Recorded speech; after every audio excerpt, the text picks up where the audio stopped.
Though we have all traveled many uncertain roads, we have always recognized something wasn't right. We searched high and low, yet our paths had never intersected. Our desire to seek truth, then to speak true, has brought us all together. That thing of ours is rooted in truth, because truth is the only unshakable foundation. In the greatest book, it states in John 8:32, "For ye shall know the truth, and the truth shall make you free." Truth is a powerful force. It is the foundation on which all great achievements are built, and the bedrock of trust and respect in any relationship. When we are rooted in truth, we can be confident that our decisions and actions are grounded in reality rather than in speculation or wishful thinking. The pursuit of truth is not always easy. It requires courage, perseverance, and a willingness to face uncomfortable facts. But in the end, the truth is always worth it. It allows us to make better decisions, to build stronger relationships, and to create a more just and equitable world. From politics and world events to entertainment and pop culture, we've got you covered. We'll explore our history and the stories that matter to uncover the truth that lies at the heart of each one. With our fingers on the pulse of the news cycle, we'll provide the insights and analysis you need to stay informed and engaged. As we stay rooted in truth and let the truth guide us in all that we do, let us be willing to listen, to learn, and seek out the facts, even when they challenge our own assumptions or beliefs. Let us never forget that the pursuit of truth is not just an individual endeavor, but a collective one. Only by working together With honesty and integrity, can we build a better future for ourselves And for generations to come. This is That Thing of Ours. How's it going, everybody? Thank you for joining us today on this Thursday, 22nd of August, 2024. I'd like to thank each and every one of you for joining us on Facebook, YouTube, Twitch, X, Rumble, and Pill.net. and if you haven't already, please take a moment and give us that virtual hug. If you're over on Rumble or Pill, hit that thumbs up. Or not Pilled, YouTube. Yeah. If you're over on Pill, take that red pill. And if you're over on X, smash that heart. And we love each and every one of you. And we're so glad you're here with us tonight. It's Thursday. It's Mercury retrograde. We're ready for the week to be over. We are. Yeah. We are. Got F Clan in the house. What's up, F Clan? Got Brother Bill. What's up, Brother Bill? Got Miss Jenny in the house. Jenny. Watch out for the frogs, Jenny. How you doing, Jenny? Well, she Did you thought, lose your momentum? No, she thought she lost her TikTok account and she said some mean things about herself. So she knows that. What? What I are you did not talking about? appreciate- She knows what I'm talking about. Don't worry Well, about I don't. it. Chachi in the house. What's up, Chachi? We got Aaron. Aaron, what's going on, man? Aaron. And his dino chickens. Dino chickens. Brrr. Got Steven in the house. What's up, Steven? Got And Miss then Wendy in the house. Got Wendy. How you doing, Wendy? Oh, there's Miss Bethany Bethany Ann. Ann. Bethany Ann. Just got Oh. off work. Oh, God. Just got off work. That sucks. But thank you for joining. We do We- truly appreciate Yes, we are so glad you're here. Trust me. you. We're glad all of Trust you me. are here. I am bright-eyed and bushy-tailed today. She looks bright-eyed. Oh, there she is. I was up there, and then I made a mistake. Oh, were you up there? Mm-hmm. Oh, okay. Then I made a mistake. What do you mean made a mistake? I said You didn't make a mistake. rumble and pilled. Oh, geez. What? And so you, out of embarrassment, turned it off? Yes, That's yes, ridiculous. Yes. You see how easy it is?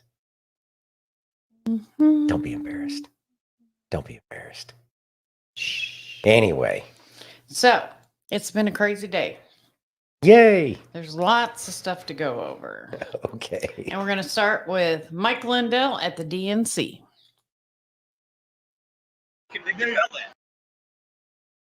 Oh, Lord. And he runs into Harry Sisson. Oh, God. Let's go. All right.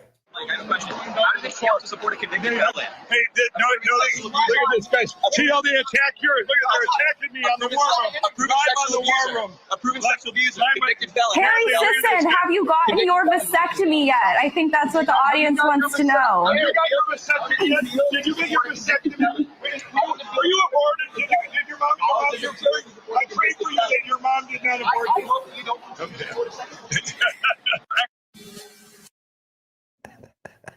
But Did Harry say that he was going to get a vasectomy? I don't know. But it's free there. Why not get one, Harry? I mean, it's kind of a thing. They're free, apparently. Yeah. I mean, maybe if they gave out donuts or burgers or fries or a beer or whatever. I thought it was funny. He's like, I'm so glad your mom didn't abort you. Yeah, I know. He was just trying to get under that kid's skin. Hey, Steph, enjoy your Steph. company. Yeah, enjoy the company. That's funny. That's funny. You know what, though? I mean, I would not go to the DNC and not expect to have people like run up and try to harass and stuff like that. Especially if you're Mike Lindell. Where did you get your vasectomy? In a van down by the river. Oh, geez. Not a bad idea. Less Dems because they won't be able to reproduce. Yeah, I know. It's kind of a thing. Whatever. Yeah. Are you ready? Yeah. Okay. That was good. Gorka Reality Check, Dr. Sebastian Gorka. Great to have you on here. A couple of takeaways from night 2 at the DNC. What did you think of maybe the political theater that was going on here? There were some speeches we had Bernie Sanders, we had Chuck Schumer, we had Barack Obama, as well as Michelle Obama. What did you make of their speeches? And there was a lot of, it seemed like, attacks on Trump, but not a lot of substance on policy.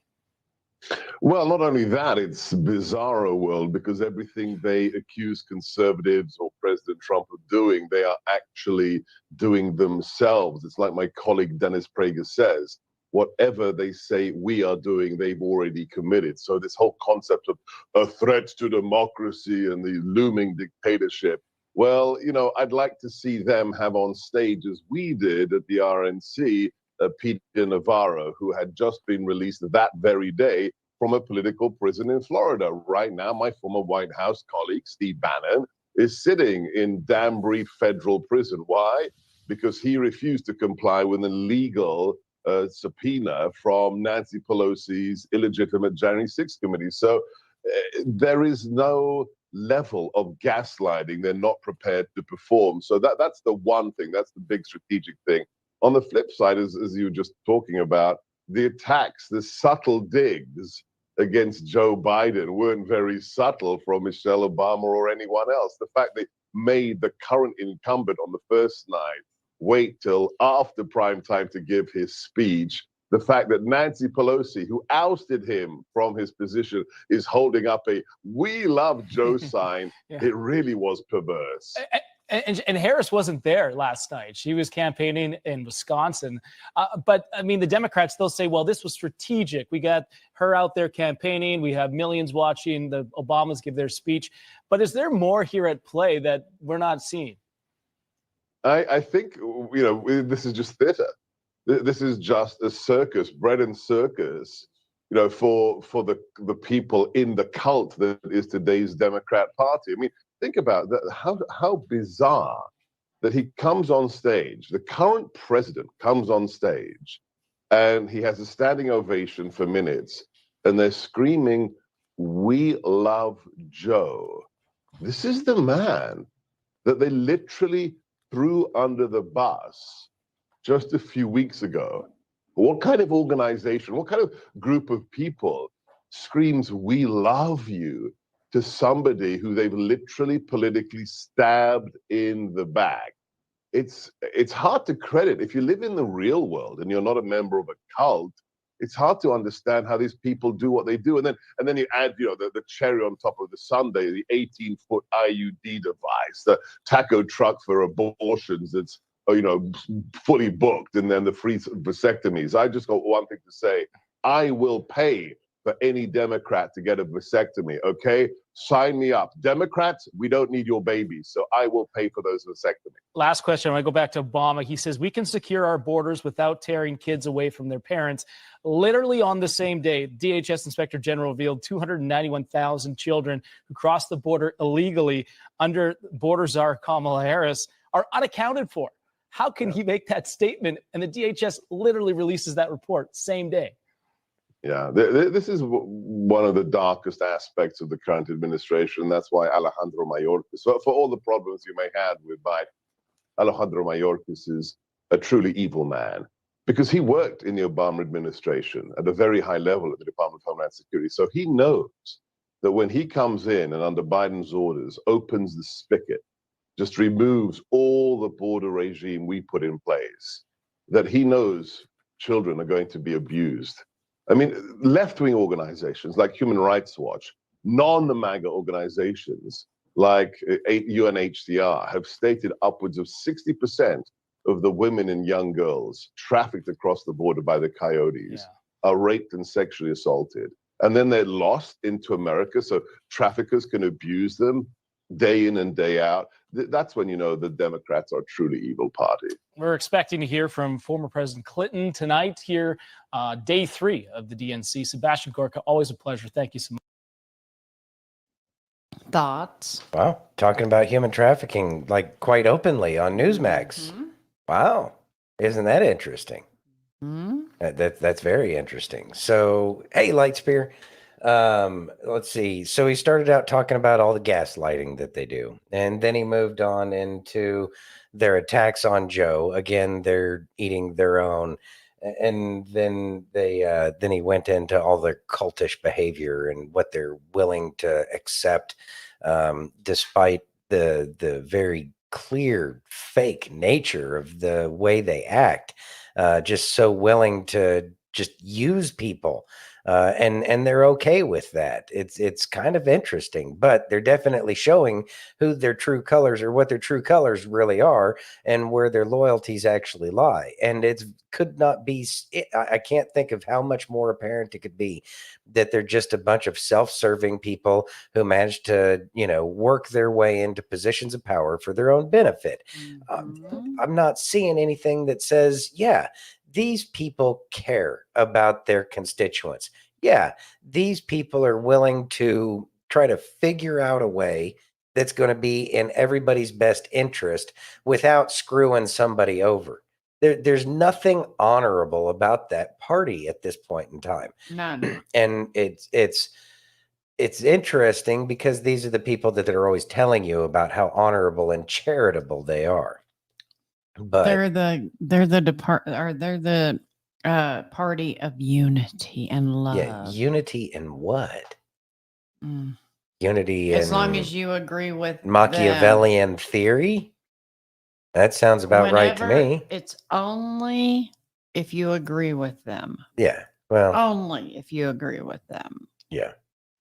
Well, I mean, that's what it is. Exactly. It is all lies, Jenny. It's all lies. But people are still under the ether. So I guess we'll drive on and we'll get them to wake up whenever we can. Exactly. But the good thing is the Democrat Party is working really hard to make sure that people bail out on them. Hmm. So we got that going for us. You ready? Yeah. I got Dan Bongino. I haven't seen him in a long, long time. Let's go. Here she is last night, giving a speech, and everybody in the crowd is screaming, do something. Do something. You're in office now. You can do it right now. Do it. He's the president. Your guy. They can't escape this. Listen to this.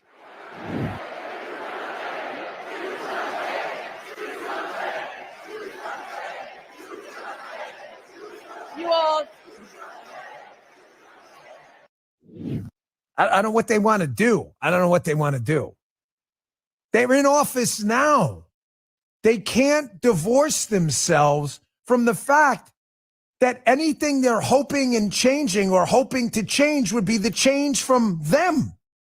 In other words, we suck so bad, we need to change what we're doing now because we suck. But vote for us because we'll suck a little less. Thoughts? So it's, hold on. First things first. Big Mike. Mm-hmm. So the do something. It's hilarious. It's people can't see it, and even when they have Big Mike up, hey skunk butt rug. Let's see, Dems are the party of sin, and they call that joy. Yes, because they're worried about their fleshly desires, but that's we know that about them. The fact that they were yelling this, I guess it was when Big Mike was up, and it's like, how? Okay, one, when you had a super majority back when President Obama was president and had a Democratic Senate, a filibuster-proof Senate, and a Congress where they could pass anything and everything, they still got nothing done. They are the party of do nothing. Not that do nothing unless it involves all of the corruption that can go along with it. See the Cornhusker kickback. Aaron says, I thought it was Kamala that was known for her sucking. Well, I mean, They're all known for their sucking. something, yeah, right. Big Mike, the mother of deception, but not mother of children. 100%. So even when they had all of the power and they could have done anything that they wanted to, they didn't do it. How come they didn't get anything done? Because they weren't able to make the corruption machine work the way they run it. That's why everything has to change. That's what people have to wake up to. The good thing is there's a lot of people awake to the corruption at this point in time. That's why Trump is doing so good. Stephen, but she had IVF. Yeah, the pregnant picture where she had like 6 or 7 fingers or something. Exactly. Just like there was a video the other day, and I just cracked up because, and it's mental illness. It really is. But there is a young lady who now identifies as a man, and she went to 3 different doctors because she didn't believe the first 2 that she was pregnant. And she was arguing with them, but I'm a man. I can't get pregnant. And they said, well, before you became Joel, Tasha had relations with someone. And now Tasha is pregnant and Tasha needs to be ready to be a mother. See, that's exactly one of those moments where it's like these people is like in this specific instance, most certainly, this person is beyond the realm of reality. They are incapable of seeing the reality of the situation, that you still have woman bits and that you are carrying a child. So therefore, you are not a man. What's going to happen? Trying to play the first pregnant man kind of card. No. She'll get rid of it. I pray not. I pray not. It's not the kid's fault. Ready? Yeah.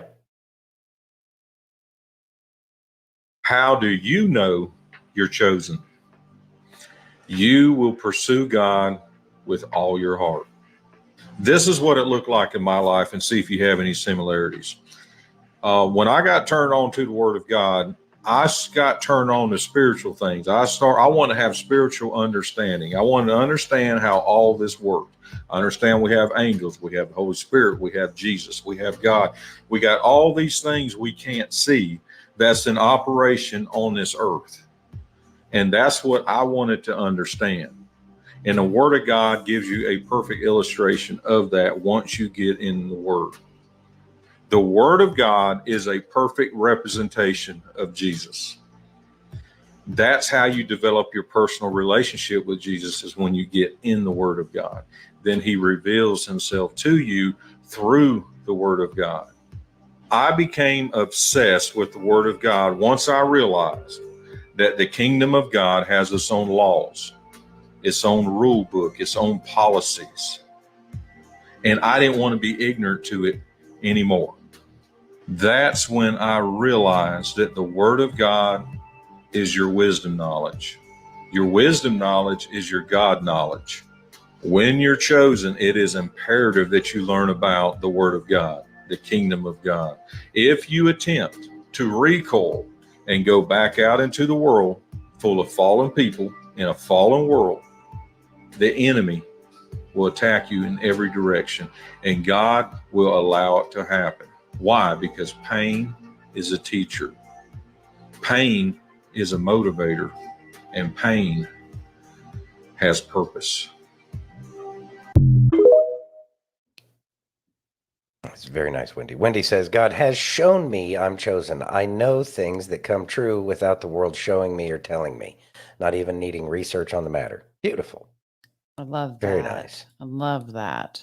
So kind of wanted to focus on the last bit of what he was talking there because it like going back out into the world after you've started this awakening journey, you see things, every single thing, so much differently than what you thought it was. And you recognize that you see so many things differently than so many other people. Now, the good thing is more and more people are waking up, and that waking up, the awakening generally seems to be pushing people towards a biblical understanding of God. And that is making it a little bit easier, but there's still millions of people out there who are struggling, who are blind and lost. Even those who have started waking up can't see the depth of how biblical everything is right now. And so it's difficult because they hold on to those views. And then a lot of times they can be very hostile views because they have that church hurt, or they have some kind of hurt that's preventing them from opening up to the Bible. And even if they had read it once upon a time, maybe they forgot all sorts of things. And so they're going to push back, and they're going to push back in a difficult manner. And that can be a challenge on our own personal growth that we have already achieved, and that personal growth that we're trying to get even moving further on. So it is absolutely imperative to make sure that you are still focused on your studies, on your personal, intimate relationship with God. However you get there, you need to make sure you're doing that, because there really are attacks everywhere, and they're not intended to be attacks. But that's what this awakening is about. And the important thing for us to do is to try to help guide other sheep like ourselves back to the flock. Amen. And Amen. well, I mean, the shepherd, you know what I mean? Yeah. Yeah. You ready? Yeah. I got some information on Bethany's favorite person. She's going to kill me for this. Tim Walls. Oh, yeah. That is her favorite. Tampon. Some days, it's hard to feel like the man you want to be. The pressures of life, the weight of unfulfilled dreams. But now there's something new to help you claim the masculinity you deserve. Introducing Timpons, the revolutionary solution with our patented plug-and-play technology. With Timpons, you can walk into any room and make outlandish claims about serving in combat, even if it never really happened. Weapons of war that I carried in war is Now you can get Timpons without a prescription in Minnesota. Just look for our free Timpons dispensers conveniently placed above urinals in public restrooms across the state. With Timpons, you can avoid those pesky combat deployments. Walls never served in combat. Just pop in a Timpon and everyone will believe your war stories, or at least pretend to. Timpons, because it's not stolen valor if the media ignores it. Timpons are not intended to treat, cure, or prevent any disease. Do not start Timpons if you are not an idiot. Side effects may include stolen valor, uncontrolled race riots, toxic shock syndrome, and an overwhelming sense of idiocy. Talk to your dad before starting Timpons, if you know who he is. Talk to your dad. Thoughts? That is pretty funny. A little bit of levity doesn't hurt anything there. No. But the guy, he did it to himself. Uh-huh. I mean, he really did it to himself. Yeah, I'm sure he was fully expecting this, but I'm surprised that he hasn't truly been called out up to this point. Two brand. Actually, The brand. Oh, the brand is actually Tim Pax. Yes. There we go. I agree, Wendy. They almost had it, but close enough. I think we all get the point. Yeah. It's the product he's selling. Exactly. Yeah. You ready? Yeah. I knew she'd like that one. Trump says Kamala Harris will not participate in Fox News debate on September 4th. Why am I not surprised? Because she needs to go into friendly places that aren't going to ask her any difficult questions, so she doesn't actually have to answer anything. The way you see Trump and JD Vance go to networks that don't agree with them or that we know are left-leaning, and they still go in there and take questions, challenging questions, and have these conversations, she's afraid to do that. And it's likely because she's not going to be able to answer those questions. And then if we're thinking about someone leading the free world, if she's afraid to go to the opposite news network, are we really going to trust her to talk with diplomats around the world, Xi Jinping, Putin, Kim Jong-un, or terrorist organizations? It seems very clear that she can't adequately defend her positions. So she has to run off of vibes, and Trump is bad. Oh, and abortion. Oh, and calling JD Vance weird. Speaking of JD Vance, a man named Andy Bashir basically wished that one of JD Vance's daughters would get raped and become pregnant by incest. And he did that virtually because he didn't like the words JD Vance used when talking about incest and abortions. Look, if you disagree with the guy, understand, fair, but don't ever wish that on someone. It's pretty gross, man. Awful people. Mm-hmm. Yeah, awful people. Thoughts? Where do you want me to send it to, Bethany?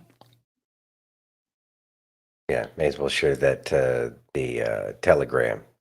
Yeah, I'll do that. And do that. That'll make sense. Yeah. So we'll go ahead and share that one. The tampon. The left is so vile. Exactly, Jenny. They're vile people.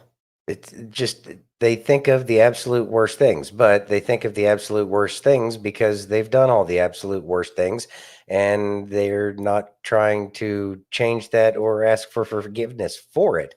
So therefore, they just think that everybody should be, love peace, and chicken grease just like them, even though we want nothing to do with what they're trying to sell. And they refuse to recognize that there's an entirely different group of people that feel the exact opposite about how they feel about everything. But it's why we're at where we're at. The complete lack of, any kind of moral or decorum or any of that stuff. Exactly. You ready? Yeah.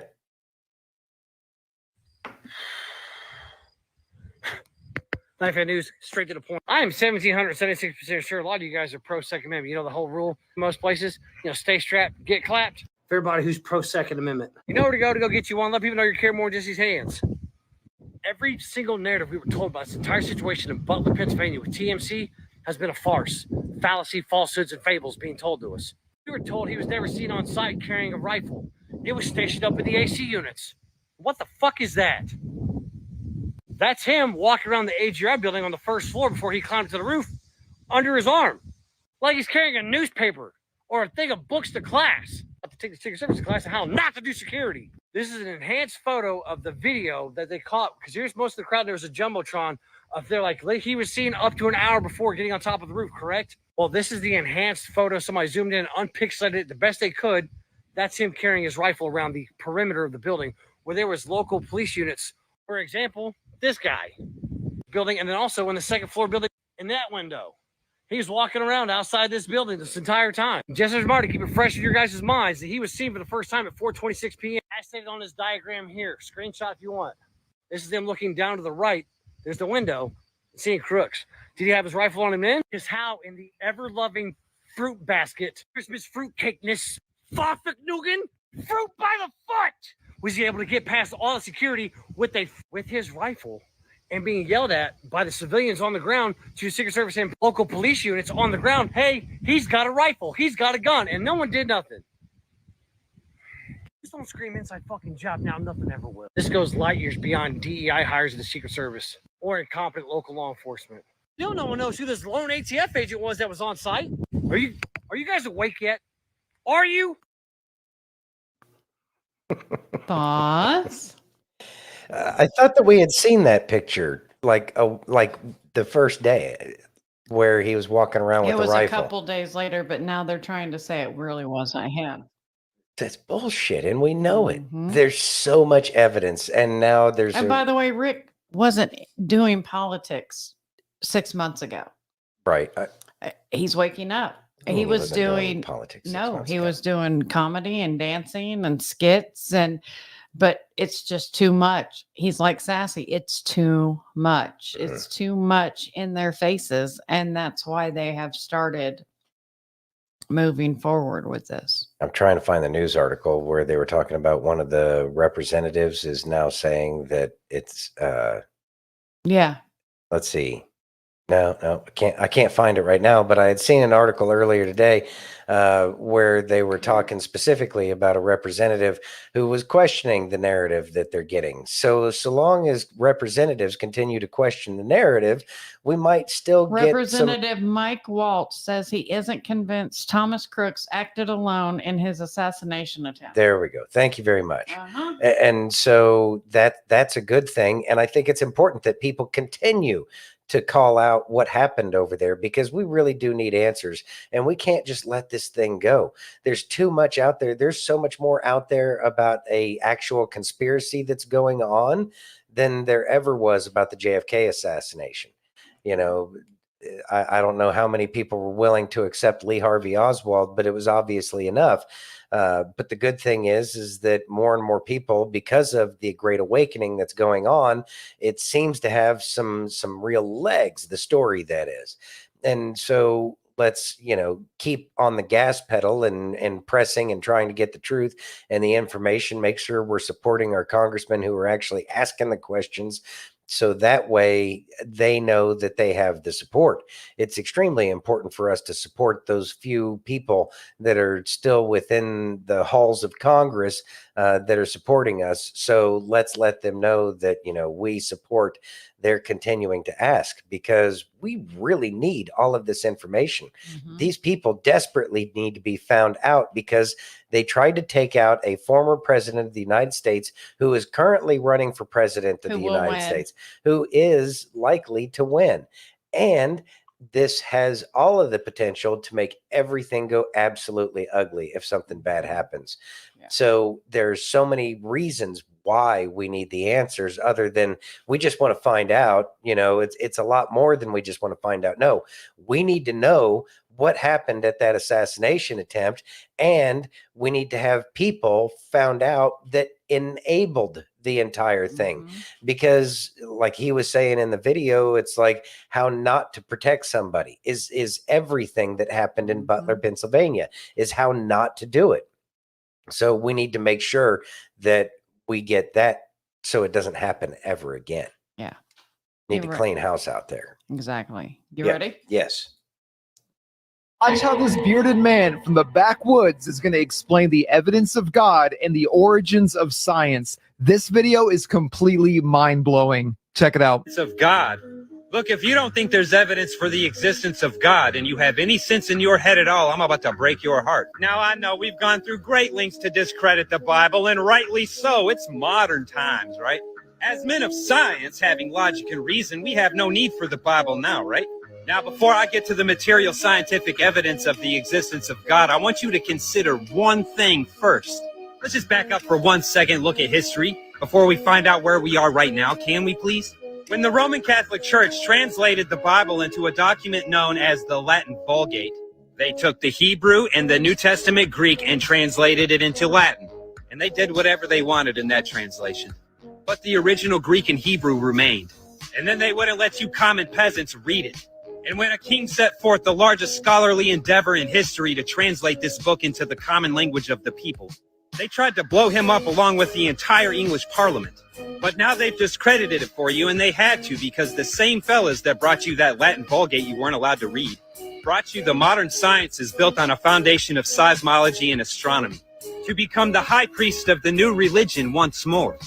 And that new religion is just like the Latin Vulgate. They took the truth like they had from the Hebrew and the Greek, and they twisted into a lie to serve their own purposes, to reign over you as gods. What do you think royal bloodlines even are? Who died and made them kings? Now, the rest of what I'm about to tell you is published science. I dare you to refute me. Tag Neil deGrasse Tyson, I don't care. The published science under the new Gnostic doctrine states that every single structure in the universe, whether it be an atom or a cell or a molecule or a man or a bacteria or a galaxy or a solar system, a structure, is the same structure. Small or big, you're just zooming in or out. That's it. They even plotted this on a graph. It's just one structure scaling. There's an equal distance between all of them. Dead center between a star and an atom is a man. Now, knowing that every structure in the universe is just the same thing over and over, repeated in different sizes, you can include every single discipline of known science to what I'm about to say. Every known structure of the universe goes through one pattern. Birth, it comes into existence. Growth, it gains information. Entropy, it becomes unstable and begins to lose that information. Death. Rebirth, everything does it. Spring, summer, winter, fall, even history repeats this pattern every 80 years. The moon as it waxes and wanes. An egg that hatches a caterpillar that grows and enters the cocoon only to start over as a butterfly. A sperm living and dying to become a baby. a nebula dying to become a star dying to become a black hole. They tell you the Bible is a lie because they lost control of it and it contains the truth for you. Jesus said even the rocks could cry out, and that's true. What could they say? You must be born again. Thoughts? It's been a long time since we've shared him, and I've always liked a lot of the things that he said. Like, he's always spitting some truths. And let's see, they were originally in Alaska, then they ended up moving out to Texas, right? I know that's not very significant information for like everything he just said, but just trying to keep up with everything that's going on. So, with that being said, like the fact that there are repeating patterns, that's something that's been talked about here on occasion, and it does make sense that all of these things like atoms and galaxies, et cetera, they all seem to have the same kind of pattern, but that also shows the intelligent design. It's just a matter of scaling, and there's plenty of proof out there for God, and science is just one avenue. And everywhere where science claims to say that there is no God, they get proved wrong every single time. Because in archaeology, we've been watching this one channel called Expedition Bible. Yeah, Expedition Bible on YouTube. Great channel, by the way. Guy goes to all these places that are, written about in the Bible, and he actually shows you the locations, and he explains the biblical history of the locations that he goes to throughout the Middle East. So it's really neat to watch that. And then there's the whole bit about Mount St. Helens. He's got some short ones. I've actually thought about playing one on here because That'd be it's neat. that good. Yeah, it is really good. So stay tuned. We'll probably get you one of those probably next week. Now, with Mount St. Helens, that has all sorts of proofs that the flood was 100% correct, and that's why things have ended up the way they have geologically. And I'm trying to think about other scientific proofs. I mean, we've talked about the God particle and how that says that you have to have thought that thought can affect the experiments. And so that says that thought is a part of it, that everything is connected. And again, that points to the wisdom that's in the Bible. I brought up the 7 foundation stones with the cross-polarized light. It's like there's all these little evidences absolutely everywhere. It's just a matter of opening up your eyes and in your heart to the concept that the Bible is actually telling the truth and that you've been lied to your entire life. But it's so much more difficult to convince somebody that they've been lied to than it is to try to teach them the actual truth after they've already accepted that lie as the absolute fact. But then again, that's the dilemma we find ourselves in. Isn't it fun? Exactly. So you ready? Yeah. You got JD Vance. He's so savage all the time. Listen to what he says. All right. Let him whine about Donald Trump's tweets. Because let's be honest, folks, mean tweets and world peace has a pretty nice ring to it. I think we ought to bring it right back. Thoughts? Mean tweets and world peace. Yeah, mean tweets and world peace. Sounds good to me. Yeah, that's funny. Yeah, JD Vance has some good one-liners. He's going to be entertaining if he does get the opportunity in which to have a debate with Walls, whatever. Yeah. Yeah. Are you ready? Yeah, I'm ready. Trump or Kamala? Kamala. Why is that? I think it's obvious. That's all I have to say. Oh, absolutely Trump. All day, every day. Why is that? Because he's for America. He always has been for America. You go back to his interviews from the 80s. He's always loved America. I don't give a rat's ass about Kamala. Trump or Kamala? Kamala. Why is that? I can't begin to tell you. Every reason. Just like one? Yeah, democracy. I would vote Trump. The economy was better than Trump. 100%. Kamala. Why is that? I think her rhetoric is empathetic. Kamala. Why? Because she'll make sure that democracy endures in this country, and Trump will destroy democracy in this country. What is your favorite thing that she's done so far in office? She's brought joy back to this country. Okay. I'm thinking that I'm going to have to go with Trump, how the world is working, the reality of inflation in comparison to the increase of the people being paid out. And it's really started to strike me. Trump or Kamala? Trump. Why is that? Because I'm in the housing industry and I'm from Texas. When he was in office, we were just blowing and going and work. And since, the last 3.5 years, we see it diminishing now. Kamala. Why is that? I don't know, maybe because her progressist his ideas, something like that, but I'm not really sure. Kanye. I knew. Thoughts? The comparison and contrast, at least a majority of the people that were saying that they like Trump. And the nice thing is that these were pretty just average people on the street. It wasn't a carefully selected, cross section or anything. But it seemed to be the generality is that everybody that said that they were voting for Trump at least had some kind of a reason other than platitudes, because democracy, not understanding that we're not a democracy. Yeah. We're a constitutional republic, dumbasses. Well, I mean, there is that, but, at least understand something other than a single word answer why you like Kamala, other than She brought joy. Yeah, she brought joy. Oh, wow. Yeah, it's so joyful. We need to raise the voting age to 35.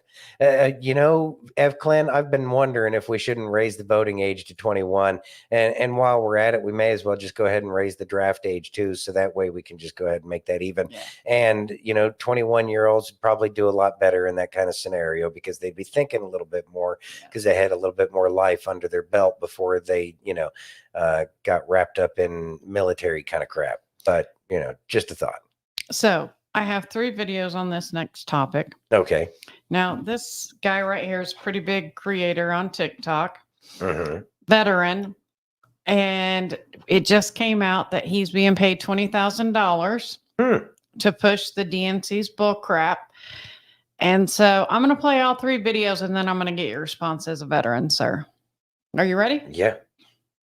No, what's disrespectful is Charlie Kirk telling women that they shouldn't have the autonomy of their own. Oh, no. See, what's disrespectful is you fixing that fucked up looking piece of hole in your face to tell veterans that fought and bled and fucking hurt for this country, who this November is ready to make one more honorable fucking move by choosing America over your fucking agenda, and you're gonna say they're a disgrace to the fucking uniform they once wore. Fuck you, Jelly Belly Ginger. And here's the thing, I'm not a veteran. I've never served in the military, but I respect the fuck out of our veterans, you hear me? And see, one thing I do not appreciate is fucking Dollar Tree version of a fucking serviceman like you and Tampon Tim, who's never been in a fucking combat zone whatsoever, who's never been on neither end of a firefight, who's never once had to worry about if they're gonna make it back home to their loved ones, their families, their wives, their children, who's never had to pray that next bullet that fly past their ear don't just fucking go a little bit closer to their face than connect. See, Jelly Ginger, you're a fucking disgrace. It's like you already forget that the fucking party you're dancing for right now for that 20 grand you received is fucking giving the veterans money to illegals. Bro, you're literally a sellout. 20 grand have you dancing like that for the people that really, really don't give a fuck about you, but they would gladly give you 20 grand for your influence.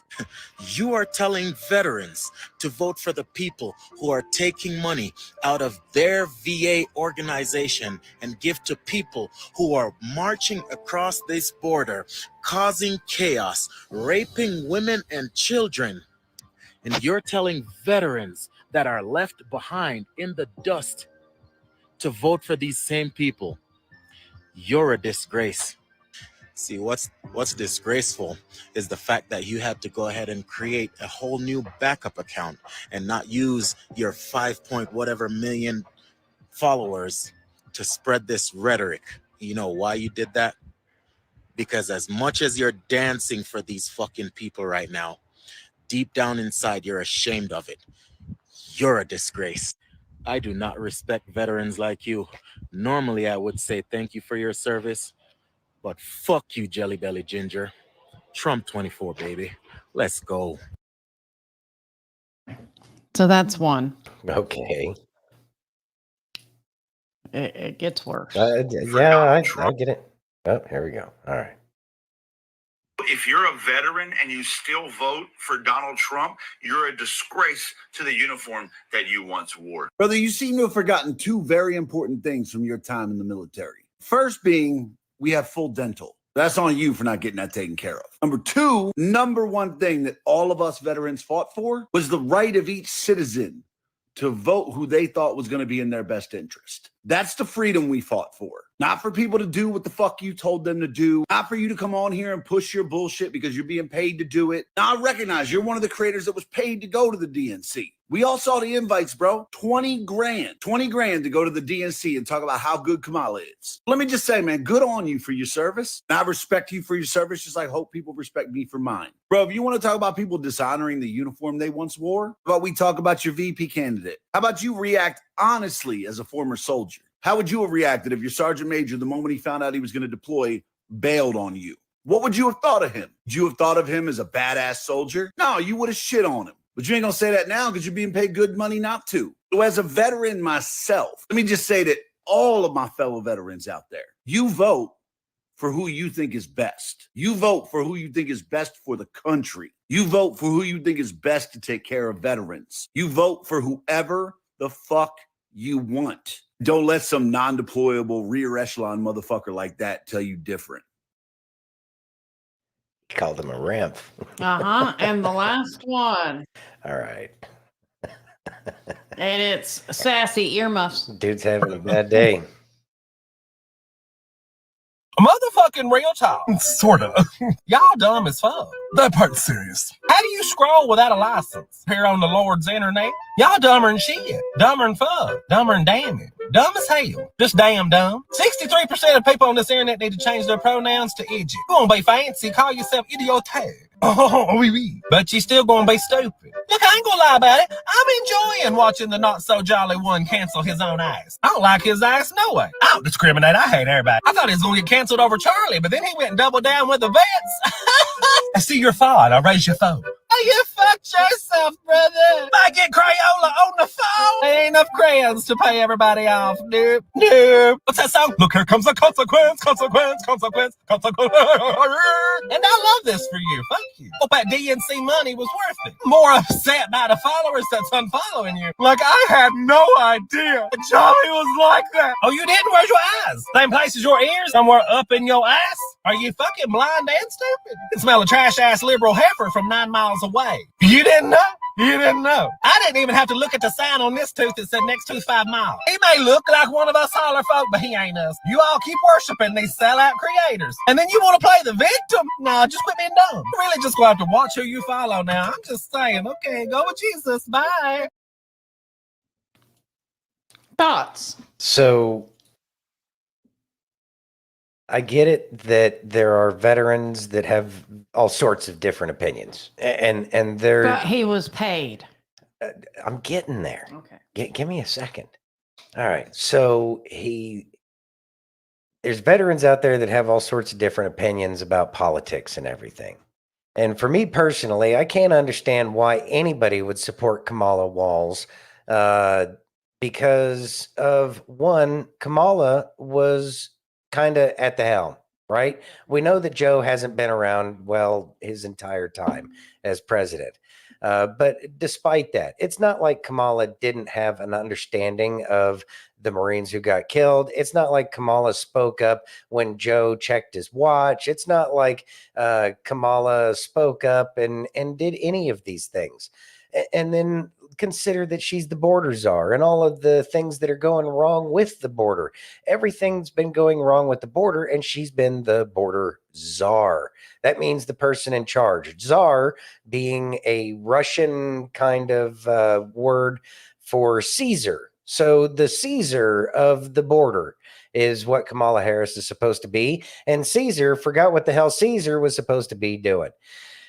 So we understand that she doesn't understand how to keep us safe within our own borders. We understand that she's willing to overlook some egregious disrespect to veterans who lost their lives, service members who lost their lives.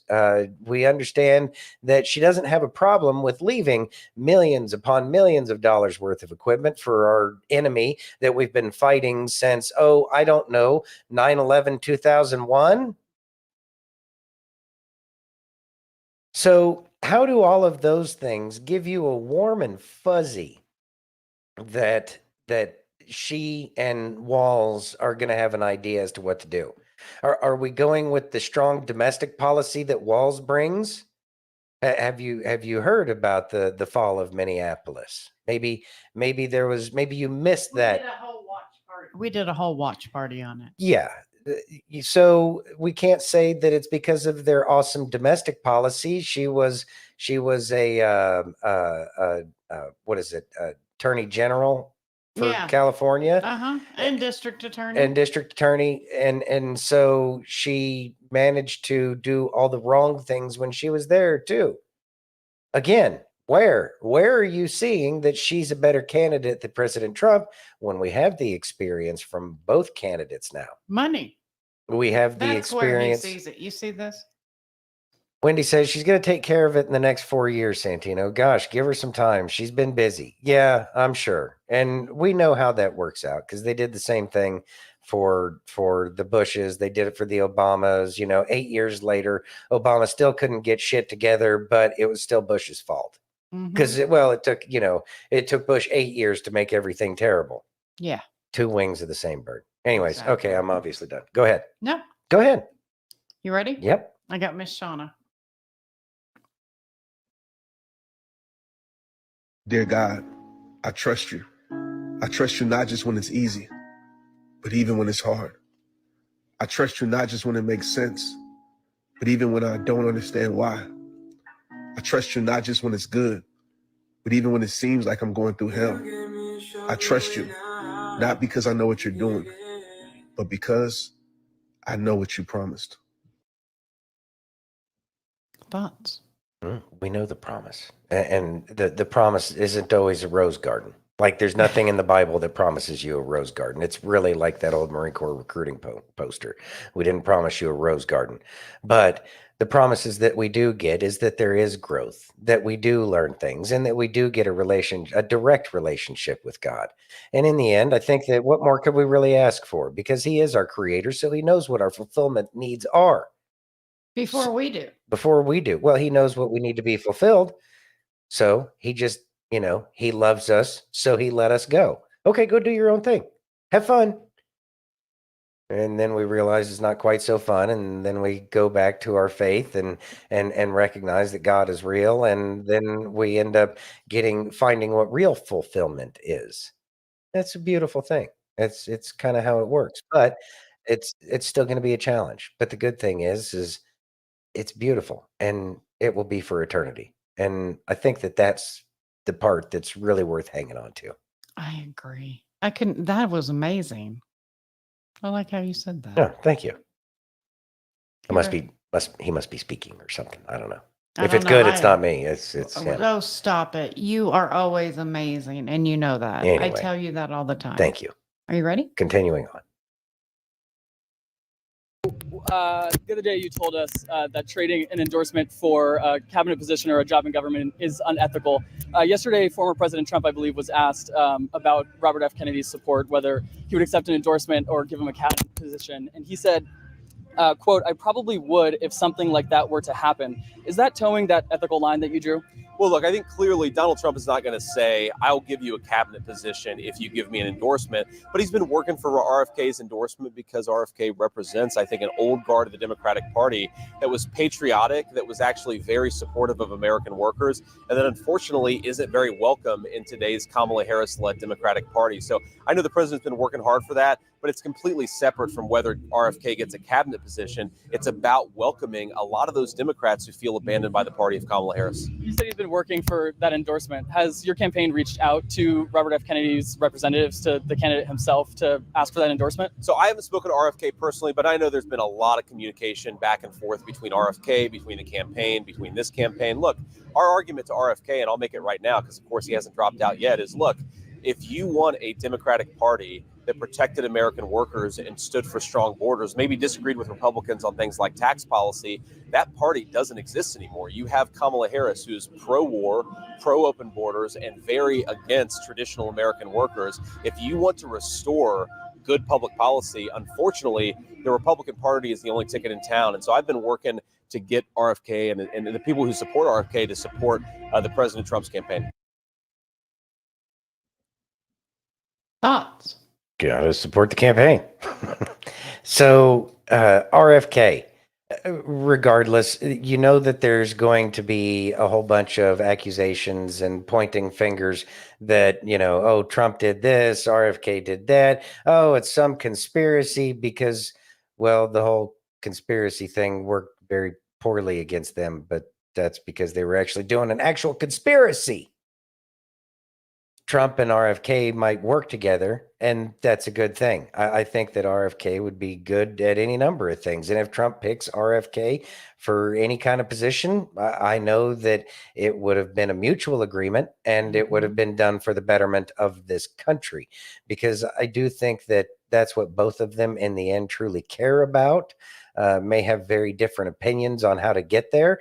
But what more could you ask for in terms of a cabinet filled with people who disagree or have very different ideas about how things should be done, but willing to work with each other and find that common and middle grounds so that way they can find something that works for the greater swath of the population of this country, as opposed to what we have now, which is a small group of people who are for a small group of people and everybody else be damned.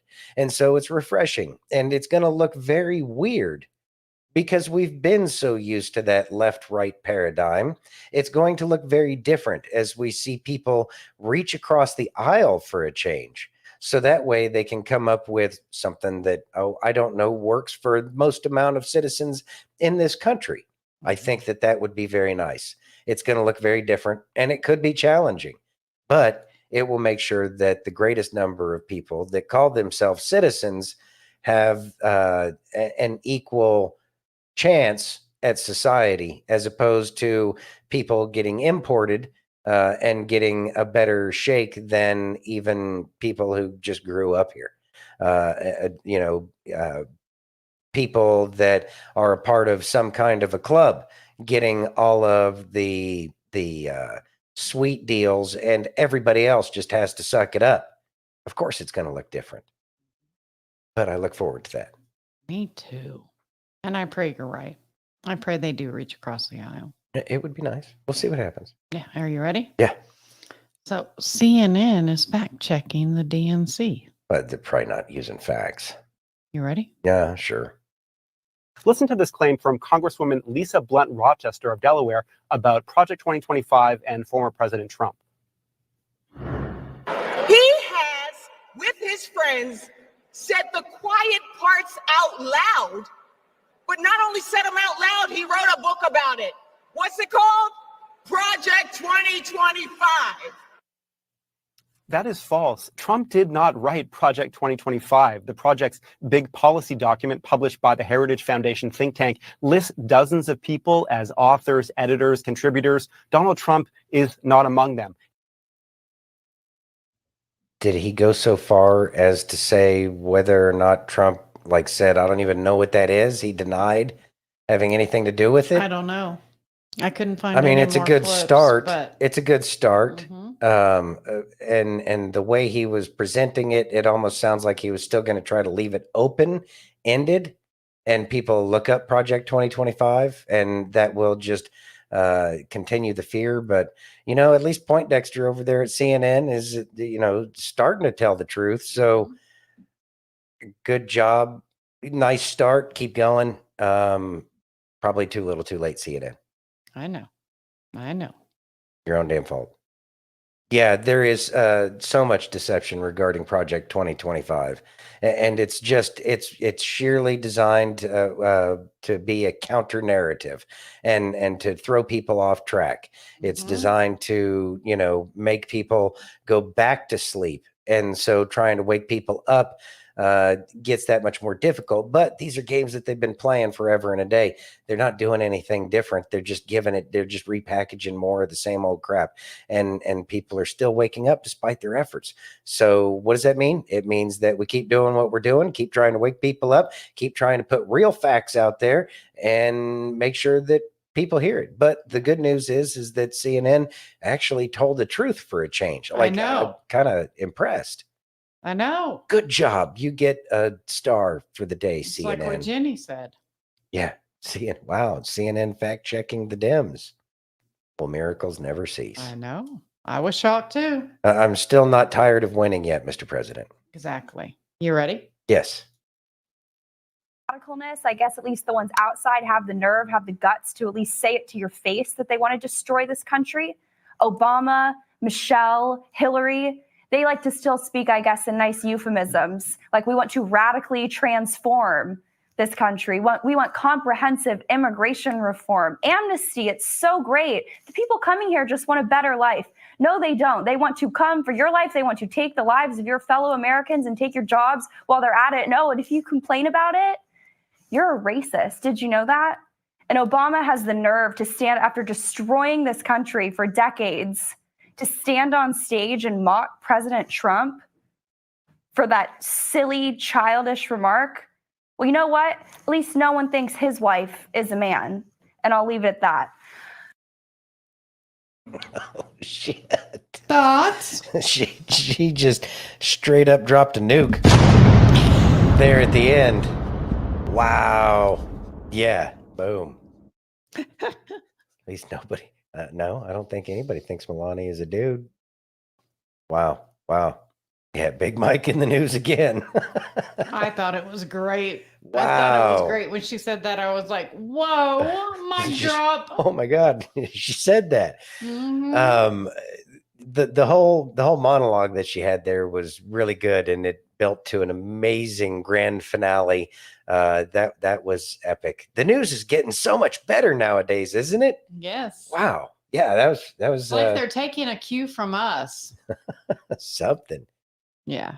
It gives me hope that good young women like her still exist. Yeah. Yeah, it is nice. And doesn't appear to sell out, because I can't imagine anybody who hasn't sold out, or I can't imagine anybody who's sold out even in the slightest bit feeling comfortable enough to be able to talk about Michelle Obama that way. Yeah. So, wow. Wow. I like forgot everything she said beforehand, because she said the quiet part out loud. She did. Yeah. That was funny. Woo. Are you ready? Yeah, I'm ready. Yeah, Russell Brand. All right.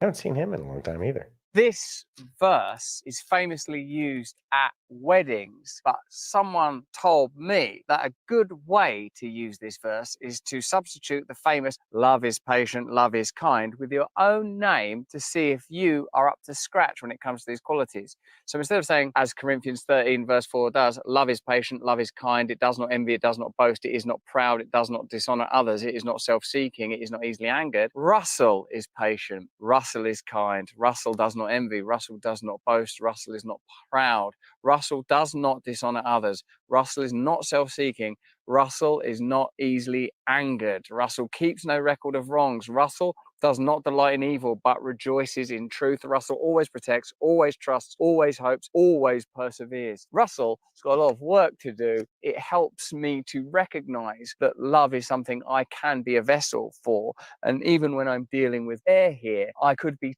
choosing to ensure that my conduct is always up to the standard. We live in this time of bewilderment. Think how many times you hear people say, kids don't come with a guidebook. There's no manual for living life. There is. This is it. I don't know why I assumed I knew what was in this book without looking at it. I should ensure in my conduct that I'm being patient and honest and loving and useful and sweet and not easily angered, man. I think of how easily it is to be on eggshells around my children. There's so much improvement that can be made. How lucky we are to have the opportunity to change. Let me know what you think in the comments in the chat. Then focus All sorts of weird stuff going on. All right. Thoughts? And I am encouraged for Russell as well. I am encouraged by Russell because he was certainly one of those, love, peace, and chicken grease. Shoot, he was dating Katy Perry. Talk about, coming back from like way out there, right? So the message that he shared there was a really good one, and when we read that, and we replace our name with it, we recognize where we fall short. We can Nikki hear. was just talking about that. Yeah. So you can recognize where you're falling short, and it's really Nikki being Nikki and Pippa from the Bible in a Year that we do, and it communicates an amazing message directly to you, because you know that when you read that out loud and you say your name in front of, Santino is this or that or the other thing, you know whether or not you've been that way. And so that's where we know where we can grow a little bit more. And I think that that's a beautiful, beautiful way of reading the book as well, because when we make it more personal like that, it really helps us figure out where we can grow some more. So yeah, that was really neat with Russell. I loved it. Yeah. Okay, so the comment down he here. was married to Katy Perry. Thank you, Yes. Wendy. Yeah, married to. The comment says, when someone tries to tell me if the hoe becomes president, yeah, the U.S. will be better off. Now listen carefully. Okay. Come here. Look at me. Are you in there?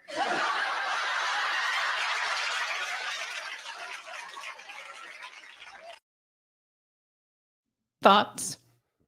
Kind of one of the things Mom does, just grab both of their cheeks. Is anybody in there?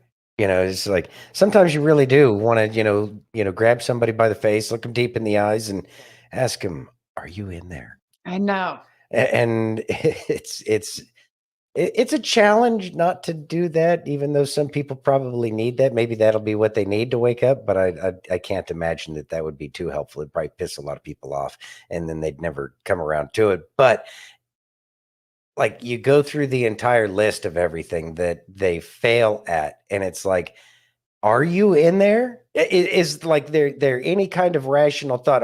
Is there more than one brain cell to bounce off of, the walls, so that way they can come up with an idea, maybe spark an idea or something, try to connect some dots or something, but maybe there's just extra space and they don't bounce together, and so therefore they can't connect the dots. Exactly. I don't know. Yeah. Skunk Butt Rug says you can usually always tell they have blank dark eyes. I know. Yeah. You ready? Yeah. The billionaire boating accident, or you ready? Mm-hmm.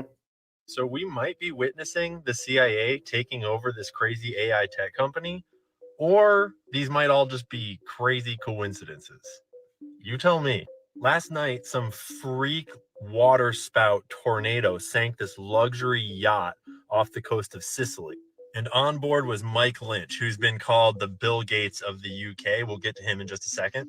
But also on board was Jonathan Bloomer, the international chair of Morgan Stanley, one of the biggest banks in the world. He was apparently really good friends with Mike Lynch. And Mike Lynch just beat like this multi-year super big fraud trial that he got extradited to the US for. He had a 0.5% chance of acquittal, and he got it. And there's a whole other mysterious death related to the exact same company and trial that we'll get to in just a second. But Mike Lynch founded this company called Autonomy that he sold to HP for a bunch of money, like $11.7 billion worth of money. But then immediately HP had to write off $8.8 billion of that value. And they claimed that Mike was fudging the books and overvaluing the company in a big way. And they accused him of fraud. This was all the way back in 2011. And first he beat it in the UK courts, and then they extradited him to the US, or they charged him in the US, and it went on for years in the US. And then he was throwing a victory party with all of his lawyers and his buddies in the chair of Morgan Stanley. And then that boat they were having their party on, like weeks after this trial, got hit by this crazy freak water spout. But first, what autonomy does is super interesting. It operates what's called an intelligent data operating layer, which allows for search and processing of text taken from both structured data and unstructured human information, including email and mobile data, whether it originates from databases or audio, video, text files, or streams. They call it meaning-based computing. So if I'm reading that right, that means that this is an AI surveillance software that can process video and live streams and audio and analyze it and surveil it. Obviously, just for the greater good, just for like running ads, just totally harmless technology. Can't imagine who would be interested in that technology. So on June 6th of this year, they were found not guilty on all charges. And then his co-defendant, Chamberlain, who of this company, he got struck by a car while he was out running and died. I presume he wasn't going to be on this boat trip, so he just happened to get hit by a car. And since he had left the main company, Autonomy, in 2012, he'd been working at their like subsidiary spinoff, this cybersecurity firm called Dark Trace. That's ominous. What's that all about? Dark Trace uses an unsupervised machine learning, AI, to build intrinsic patterns of life for a network. So they'd establish like, what does this network normally act like? And that way they can detect cyber threats and hackers that are changing the normal state of that network. And they claimed that it had the capability to defend against zero-day attacks. If you don't know about hacking and cybersecurity, a zero-day attack is when a hacker finds a weakness in some code of anything, like your phone, your car, your programs, your computer, whatever. And because no one's ever found that weakness before, it's called a zero-day weakness. And they can exploit it to hack you. And that's how basically all cybersecurity hacks and leaks happen these days. And there's no defense against them until they get exposed, and then they can patch them. But this claims to be able to defend against them before they've been used.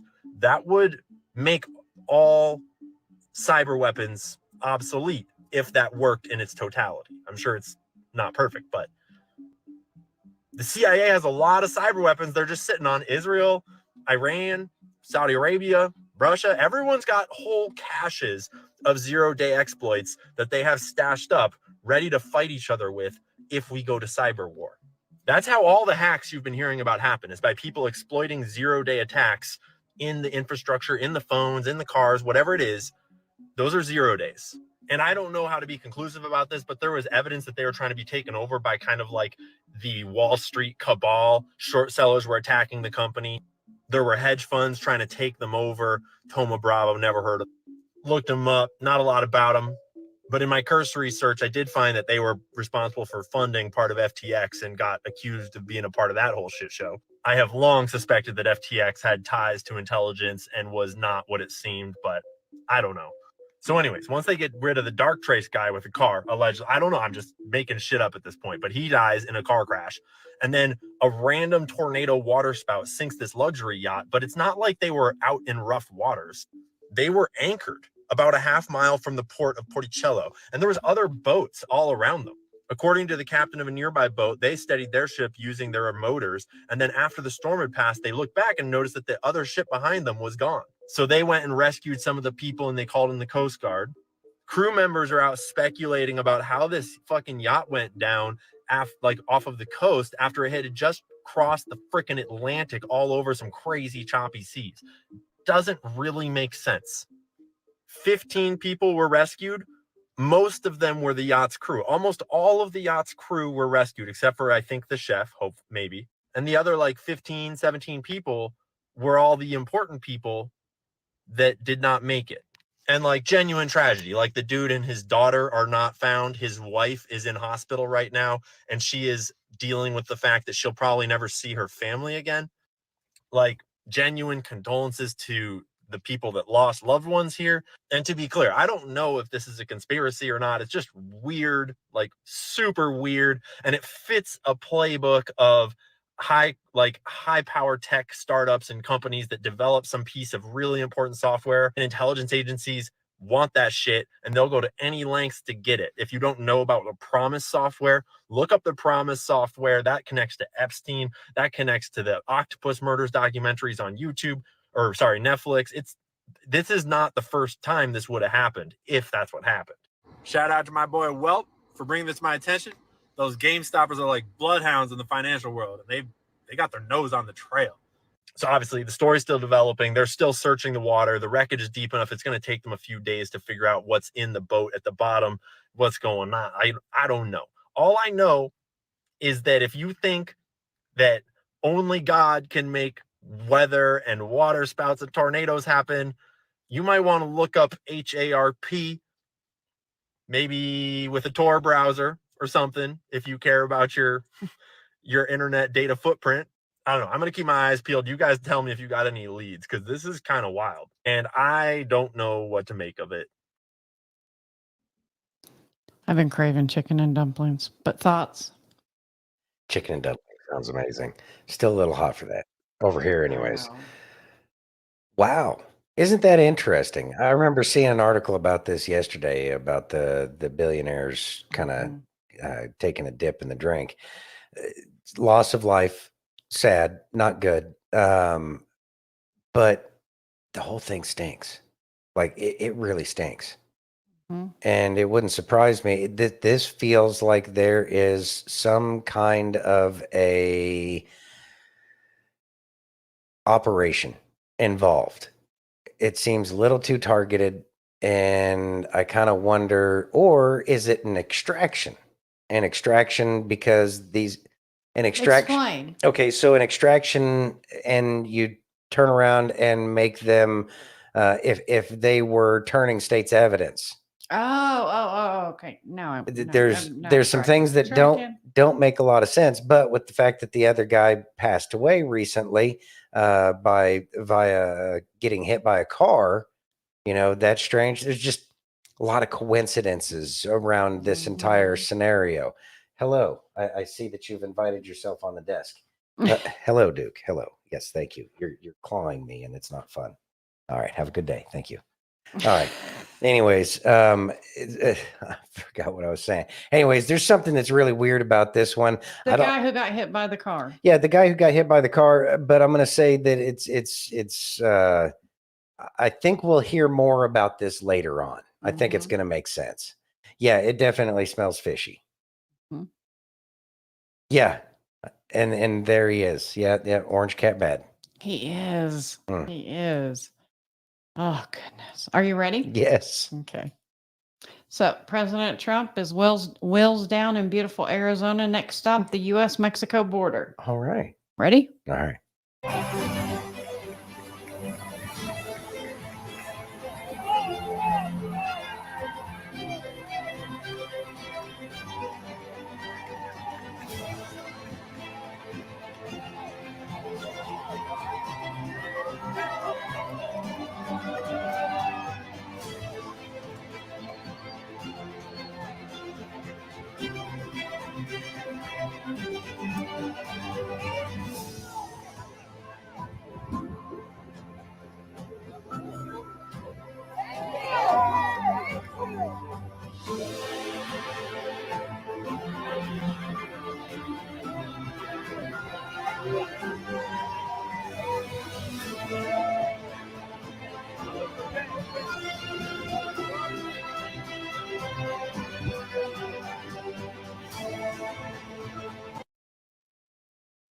Look how many people showed up just to watch him land.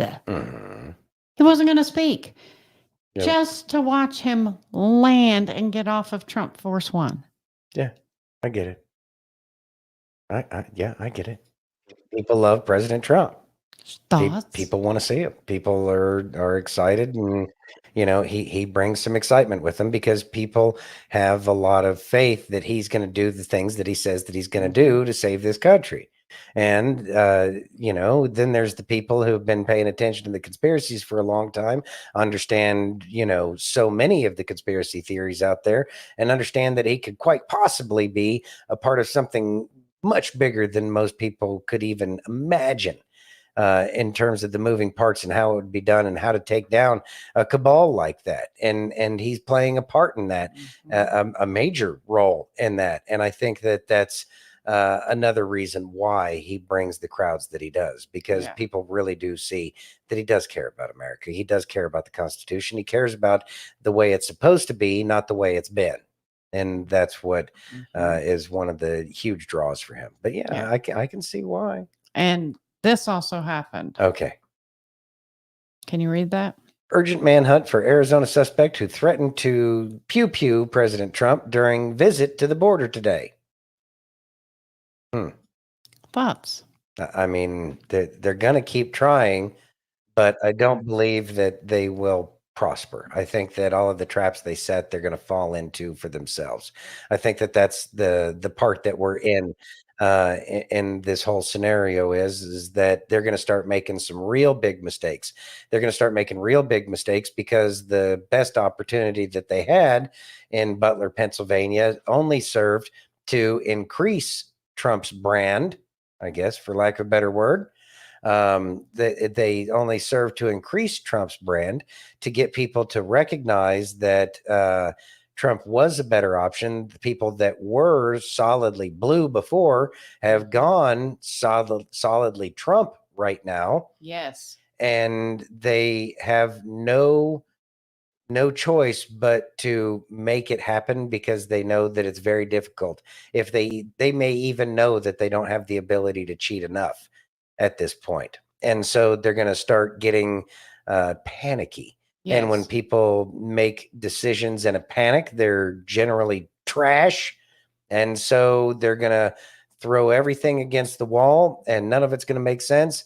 And it's only going to draw the dragnet closer and closer to those who are actually pulling the strings in this scenario. And I think that that's what's going to happen. They're only serving to make their difficult situation even more difficult. Amen. I do believe that Trump is insulated as well. I think that they're going to have the full weight and power of, I'm going to say, an overwhelming majority of the intelligence community, because I think that they had a rat problem over there at the IC, the intelligence community, and I think that they got rid of most of them, and so they're just trying to flush out the rest. And I think that all of those resources are available to go ahead and get rid of the problems, or find out exactly who the problems are, and then a way in which to prosecute and deal with those people who are a threat to this nation. Aaron says that guy is a convicted Don't say that word. offender. Yeah. Okay. That adult offender. An adult offender from Wisconsin, I believe, as well. It sucks. Well, good thing is that he's getting looked for right now, so they'll find him. They'll find him. Tracy says, "Go figure. Pew-pewing Trump is because of the far left." Yes. It never was the far right, like they were always promising everybody. It wasn't all of those disgruntled veterans, now was it? No, sir. No, sir. No, I think the only disgruntled veterans are the ones that are getting paid by the DNC. Well, you got it. There you go. Okay. When he says the Trumps have seen for a while do not look like real Trump. I have a feeling that he shows up at some places. I believe that they use a body double quite a bit. But if anything happens to the body double, how do you say, oh, yeah, that was just a fake one. We got the real one over here. Yeah. So I don't think that they're relying on that, but I do believe that that is something that they would certainly utilize. Body doubles are nothing new. Let's see. The stage, Uncle Mike's, is in that house. Thank you for joining. Thank you for joining. Appreciate you showing up. Exactly, Jenny, but they don't want us to have pew-pews. Isn't that interesting? Well, that's because all of the good people will have them, and only the good people. There won't be any bad people with the pew-pews. Oh, okay. See, it's written in law. I didn't know that. Yeah, because it's in a law, Okay. and because it's written on a piece of paper, nobody's going to go against that. Oh, okay. As a matter of fact, you don't even need police because it's written on paper. Oh, it's kind of okay. like the signs that say, no pew-pews allowed. Mm-hmm. I mean, even though that's where all the mass unalivings happened, the thing is if had they read the sign, then it would have been okay. It wouldn't have happened. It okay. would have saved it. Gosh, I didn't know that. Thank you for educating me tonight. Yeah, vote for Kamala. I mean, if No. you believe it, you probably should. I mean, if you really think that that's what works, then I mean, know. there's no hope. There is no hope. Are you ready? Yeah. The crap you learn. Let's Yeah. go. Don't pay attention to any of that. No, that was really for entertainment purposes that only. was for entertainment purposes only. Oh, goodness. All right. More sassy More earmuffs.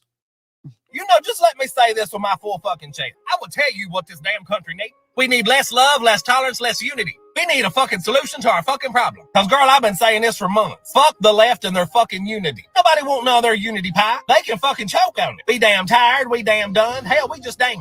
We're going the wrong direction. I don't give a hell. Not nary color of hell on the color wheel. Do I motherfucking give? In fact, the more that I hear the left speak, the more fucking radical I become. In fact, I want the motherfucking furthest thing from unity. I want straight, flat out motherfucking division. I want us separated by motherfucking party lines. It's time for everybody to get out the boxing gloves. If words motherfucking work, they'd work by now. Words for a Democrat is fucking useless. We come halfway with them. You defeat us with sensible exception. You can't make them see reason. So, my rights, you got a better chance. Each of the alpaca, old Portuguese. It doesn't matter what the issue is. It's time to divide down the damn country line. I don't want to walk on Democrat land. I don't want to shit in a Democrat toilet. I don't want to breathe the Democrats' air. I don't want them around my kids. Hell, I ain't even got kids. If I did, they'd have to fight me. Hell, I want to teach my dog to bite them. You smell that? That's a Democrat. Yeah, I know it smells a lot like blue dye and despair, excessive amounts of nail polish remover, into barley and bullshit. In fact, every time I hear one speak, I want to punch them right in the motherfucking face. It's hard to do because you never know which one they're wearing. Hell, punch them in all their faces. Can't fucking stand to look at them for obvious reasons. I mean, have you seen them?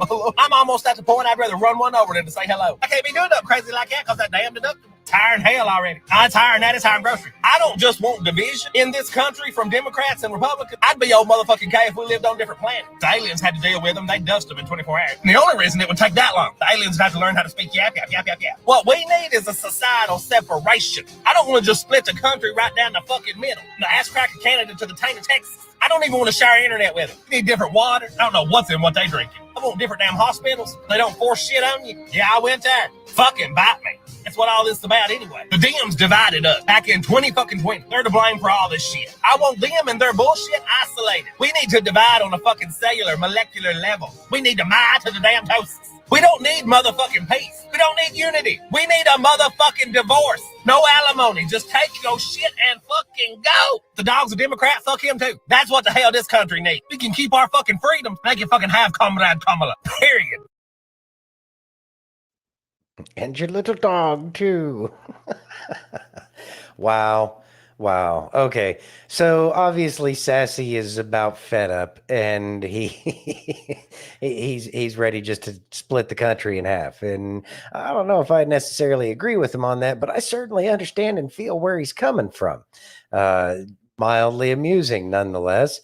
I mean, how do you really go about doing this? And I think that that's a great question, but I think that a lot of things have to become a little bit more clear first before we start making these determinations about splitting the country up. I think that once oh God, there's beeping. Anyway, so I think that once everything comes clear, once President Trump gets back into office, I have a feeling that there's going to be more education that's going to happen, and how that education happens, I really have no idea, but I do truly believe that Epstein or some real facts come out about Epstein and what really happened over there on Epstein Island. I have a feeling that that's going to wake up a lot more people in the end, because a lot of people don't really have a clue. Like even people who are understanding that there has been a conspiracy, that understand that Epstein didn't unalive himself. They don't really understand the breadth, the scope of how many people were involved with this. People don't know what the Red Shoe Club is. People don't know about, the UN Secretary General dude at that party, dancing around in his little Daisy Duke shorts. The tutu. The Then he tutu, had- that's right. He was he had wearing a the tutu. tutu, pink Like tutu. the millions of pictures, the tons of evidence that are out there that were out there just on the regular internet that you could just go find this information. A lot of people don't know that. A lot of people don't have that concept. And so I think that there is going to be a great awakening. That one too. Once President Trump gets back in office. Yeah, the Black Eye Club. The boot I don't club. even the what? Boot club. Yeah, the boot club. I mean, all the various clubs that we've seen. And I think that once people start to see that, and once they understand how big of a conspiracy this really is, I think that there will be lots of people who are just their mind is blown, and they will abandon any of what thoughts they may have had before, because once people recognize it's a lie, it really does encourage people to wake up. And I don't think that we're going to, the community of people who have started to see the truth, of what's really been happening behind the scenes. I don't think any of us will ever feel like it's good enough until the conversation can be had in public, and it's a topic of conversation, so that way we can try to deal with it so it doesn't happen again. Because human trafficking is something that the United States has been fighting against for quite some time. And I think that we're not going to stop until it's done now. Exactly. Because we let it go before, and, it hasn't worked out very well. Wendy says, I think that's what they're building up to with all the people they're propping up with Walls and his hidden life, Camel Toe's connection to Planned Parenthood. Exactly. I think that's what we're leading up to. It's a slow walk. We just decided to read a couple of chapters ahead. Aren't you proud of yourself? Well, here's the thing. I don't know how much more I can personally take, because when I saw this morning, it really upset me. Okay. Well, let's see. So I'm going to read it. Please. Breaking. California State Senate approves bill allowing illegal immigrants to buy homes with 0 down payment and 0 interest. Oh, wow. That's even better than the home VA home guarantee. How much more are we Home going loan to take? guarantee. Apparently tons more. It's annoying. I kind of have a feeling I know which houses they're going to. I'm going to say it's going to be the houses that are owned by BlackRock and Vanguard, State Street, all of those companies. They're putting the invaders in those houses. That's what I see going on. That's exactly what I hear. Yeah. They're giving those, they're paying them first. Okay, here's your house. Now you got to figure out a way to keep it. Exactly, Stephen. Wow. Yep, homes now. They get homes now. You ready? Congratulations, you get to live the American dream. Yeah. All right, let's go. Okay. Yeah, give them the houses in Detroit. What did Detroit ever do? You ready? Yeah. I just saw a video of a Democrat saying they're going to vote for Kamala Harris because she's a woman. I'm just happy they finally know what a woman is. Thoughts? I mean, do they? Apparently, because that's why you're supposed to vote for her, because she's a woman. Whatever. It's somebody is a woman or man based off of convenience of the moment. Exactly. I know. I'm still pissed off about the dude beating the shit out of that gal in the Olympics. Oh, I know. That still makes me angry. And they tested him. Of course, I've been saying for a long time, look, I love UFC. I think it's great. I know a lot of people love it. I don't like seeing the women fight. I know. That's one of the things that bothers me. You. Yeah, that one bothers me because I think it sets us in the wrong direction. The Romans had all the blood sports in the Colosseum. And sometimes I worry we're heading in that direction. But I'm kind of wondering if it's not going to be transitioning into something different in the future. I guess that's all I can do is pray for it at this point in time. Yeah. Aaron says, I have seen some ex posts indicating that Kamala is not originally a woman, nothing would shock me anymore. You know, at this point, what difference does it make? I mean, we know what Victoria's Secret was. Well, yeah, it ain't no secret anymore. Mm-mm. Because Mm-mm. yeah, I think it was Victor's secret. Yeah, something. Yeah, somebody got the I in there, and the IA at the end. Yeah. Yeah. No, F Clan. No. Anyway, moving on. Are you ready? Yes. We got Kelly. Y'all need some Kelly. Yeah, y'all need some Kelly. Something in the Bible today that you might have missed. First, let me ask you a question. Has it ever felt like the devil is attacking you and you cannot figure out why? Like, you know, you're doing the right things. You're serving God. You love him. You go to church. You tithe. You serve others. And yet it still feels like the devil has full access into your life. Look, if you feel that way right now, or you've ever felt that way, this is going to help you out. Today, let's look at the story of Job. Now, this story is what a lot of atheists or unbelievers will use to come against Christians and try to tell us that we serve a mean, angry, vengeful God. Oh, you serve a loving God, huh? Look what he did to Job. So let's break this down. Was God being mean to Job and just told the devil to just go attack him for no reason? Yep, that's exactly what happened. I read it in my Bible, Kelly. That's what happened. But are you sure? See, let me show you something that you might have read over. In Job 1, verse 5, right at the beginning of this story, there's something that you have to pay very close attention to. You see, the scripture tells us that Job's sons would take turns throwing these huge parties, and they would last for days. All the brothers, all the sisters would be there, and they would get crazy, y'all. And then verse 5 tells us this. When these celebrations ended, sometimes after several days, Job would purify his children. He would get up early in the morning and offer a burnt sacrifice for them. For Job said to himself, perhaps my children have sinned and cursed God in their hearts. This was Job's regular practice. Did you catch all that? The Bible just told us Job's regular practice. What he did almost daily was every time his kids would have these huge, crazy parties, he would live in such fear for them, such fear for their salvation, that he would offer sacrifices for his children because of these parties. What I want you to see here is that Job is living in fear. And what does the Bible tell us about fear? For the Lord has not given us a spirit of fear, but of power, love, and a sound mind. You caught that, right? Fear is not an emotion, it's a spirit. Meaning, when you choose to live your life walking in fear, you have opened a door and given the enemy access to your life. Look, Job wasn't living perfect and then God just told the devil to go hammer on him for a while. No. Job was a godly man, but he still gave fear access into his life. And that was the door the devil used to destroy everything.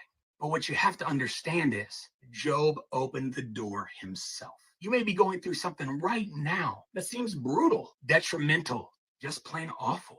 But it's not God punishing you. It doesn't mean that God is mad at you. Today, let me encourage you. Do an evaluation on your life. Have you opened a door to the enemy that maybe you didn't realize? Maybe today you're realizing that you have been walking and living in fear. And if that's you, I have some really good news for you. Since fear is not an emotion and it's a spirit, if you have Jesus living on the inside of you, that means you have the authority to tell that spirit to go. Fear has no right to stay in your life unless you let it. And that means we have a choice. We get to choose faith or fear.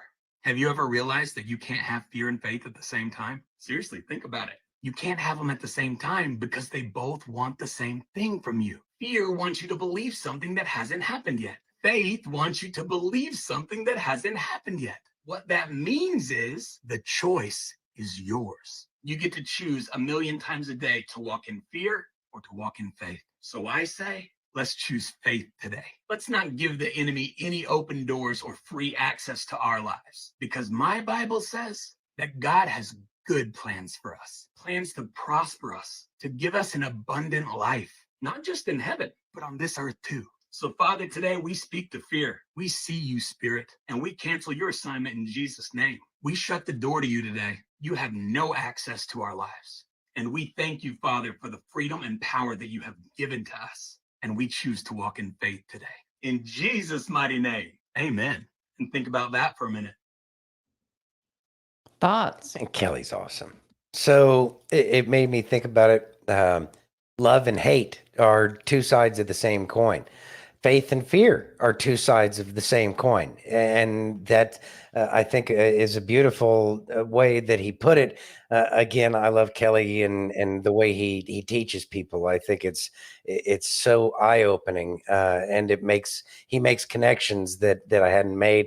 So it's always nice to hear, what he's got to say. So faith and fear, really, they are two sides of the same coin if you think about it, because you can't have both at the same time. And therefore it's choice, and it's where we put our heart, where we're putting our focus, where we're putting our attention. So when you are in that sense of fear, because I know that I had a sense of fear recently with one of my friends, and it was difficult, and so I just had to give it up to God and put wrap faith around the entire scenario where everything could have gone absolutely wrong. But this goes to what science calls Schrodinger's cat. You don't know until you open the box whether the cat is dead or alive.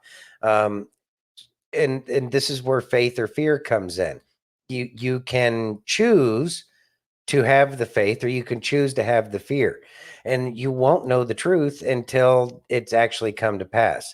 So that entire time, just whatever scenario you have in your head, you can have faith and know that it will work out, and you can be in joy and focus on the present moment that you're in, because what you're waiting for hasn't come to pass yet.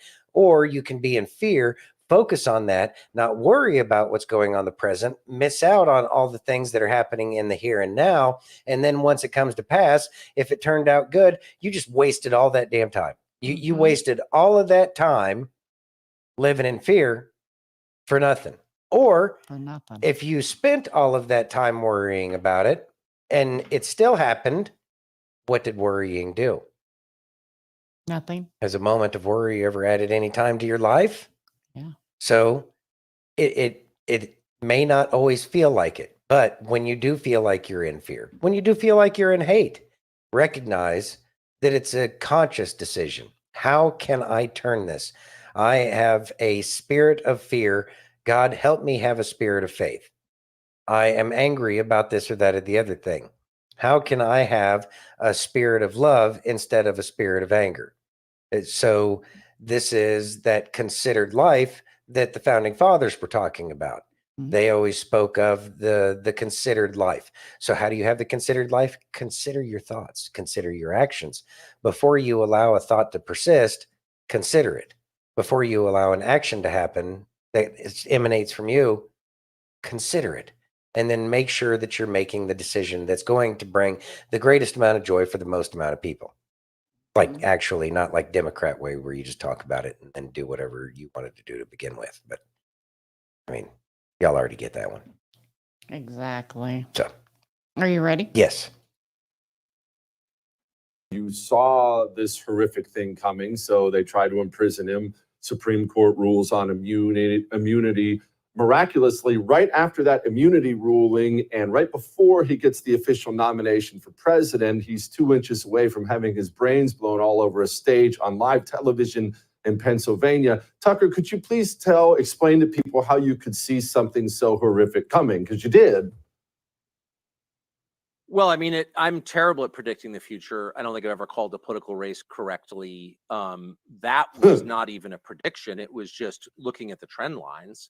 And the attacks on Trump increased in desperation and severity, intensity, ruthlessness pretty consistently over the past 8 years. And it got to the point where they're trying to take his life away by putting him in prison until he dies, which they're still trying to do on utterly fake charges. And that wasn't working. He was becoming more popular, the more they persecuted him in the courts. And so there was only one option left, and that was to murder him. And the Biden administration allowed him to get shot. That's a statement of fact. They allowed this. The Secret Service is part of the executive branch of government. It's controlled by the Biden administration, the Harris Biden administration. And they've withheld Secret Service from Bobby Kennedy up until very recently when Trump demanded it, because they were fine if he got murdered. They withheld Secret Service from Donald Trump, and they gave it over to that horrible fake doctor lady who's married to Joe Biden, who was having a rally the same day with more Secret Service protection than Donald Trump. And they ignored of course, this building 140 yards away, and where you could sort of easily hit the man on stage, they ignore. I mean, I've been to a million events with Secret Service my entire life, and I've never heard of anything like that. So they let this happen. They could say it's unintentional. It doesn't matter what the intent was. They allowed it to happen. And they've never been held to account for it. Republicans in the Congress seem to have forgotten it happened. The country seems to be forgetting it happened because of the media blackout on it. But it's really a pivot point in American history. You can't allow your political opponent to get murdered because you don't like him, but they did. Thoughts? I mean, that's who they are. They're vile people. They're they're very people-y. Mm-hmm. Yeah, they're one of the reasons why people have problems with people, because that's how cutthroat they are. Mm-hmm. But then again, look at the way everything's run. Look at the way everything works. It's all cutthroat. Mm-hmm. It's this BS survival of the fittest kind of concept. Mm-hmm. But they're not the fittest. That's very apparent. Yeah. If they were the fittest, they could have had, that 100-yard shot. Exactly. But thank God they're stupid. Right? See what Tracy says. Tracy says, I've always said this since they tried to assassinate him, that this was the second coming of JFK. I agree. I think that because the Trumps were close with the Kennedys, President Trump was close with Kennedy, John specifically. I do believe that the spirit of that lives on. Now, whether or not you actually believe Junior is still alive, John, is entirely on you. But there's certainly lots of things that point to that possibility. Mm-hmm. Then whether or not he's actually going to come out from behind the shadows is another thing altogether. But I do believe that that spirit of JFK will live on in America for a very, very long time. I do believe that the history books will get corrected. I do believe that the history books will talk about what Kennedy was trying to do, and it will show for our posterity, for generations in the future, the real threat and the fact that the banks have come back in on more than one occasion to put us in that debt slavery. I think that we need to ensure that our children and grandchildren and great-grandchildren will have that education to the threat that exists out there in the world outside of the U.S., and that it's this difficult, and that they will do anything and everything because they're snakes in the grass to get that power back, because they're petty royals that are petty people that have some kind of royal lineage that makes them somehow think that they're better than everybody else. And there's fools that think that like actually mean like they're somehow better human beings or some whatever. I don't understand the whole royal concept. Chachi says, hey, can't touch God's anointed. No, and they won't be able to. Mm-hmm. And we'll see that happen. Exactly. Tracy says, we all know he was trying to expose our government. We do. He was definitely trying to expose the very corrupt swamp that was there. But still is. Well, yeah, it is still there. Bill says, I agree with General Flynn. There's less than a dozen in all of Congress who aren't crooked, compromised, or communists.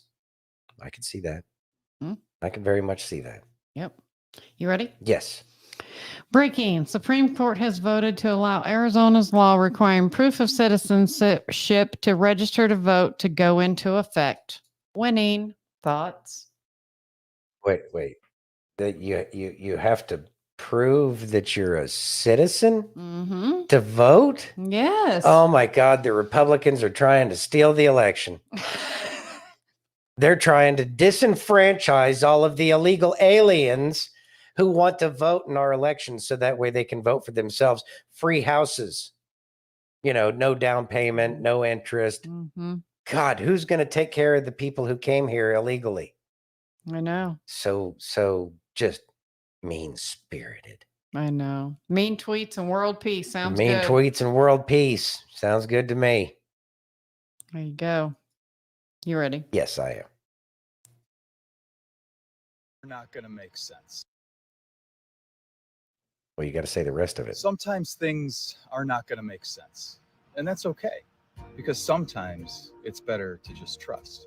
We have to remember in Isaiah that God tells us, "For my thoughts are not your thoughts, neither are your ways my ways. As the heavens are higher than the earth, so are my ways higher than your ways, and my thoughts than your thoughts."